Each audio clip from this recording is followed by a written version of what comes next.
నా దెబ్బకి భయపడిపోయి ఇరాన్ను ఏది అక్కడ ఉన్నటువంటి ఉద్యమకారుల్ని అరెస్ట్ చేసి ఉరితీస్తానన్నది 890 మందిని ఆపేసింది.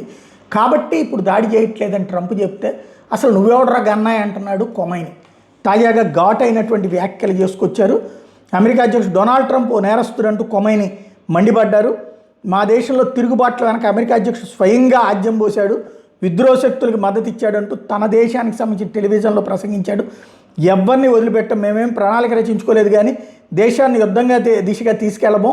అయితే దేశంలోని విధ్వంసక శక్తులను వదిలిపెట్టాం, అధికారులు వాళ్ళ కేసులన్నింటినీ పరిశీలిస్తున్నారు.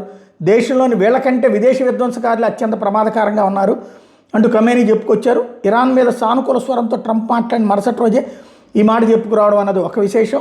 అదే సందర్భంలో ఎవరిని వదిలిపెట్టే ప్రసక్తి లేదు అని చెప్పడం ద్వారా వాళ్ళందరినీ మళ్ళీ యాక్షన్ తీసుకుంటారు. నిన్న కూడా ఉరి తీస్తున్నటువంటి ఘటనలు ఇట్లాంటివి జరుగుతున్నాయి అన్నటువంటిది స్పష్టమవుతుంది.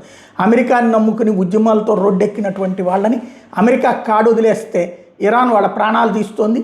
ఇరాన్ మీద దాడిని ఇప్పటిదాకా 3 సార్లు నాటకం ఆడినటువంటి అమెరికా చివరికి ఇరాన్ని ఏమీ చేయలేని అసమర్థ దేశంగా నిలబడిపోయింది.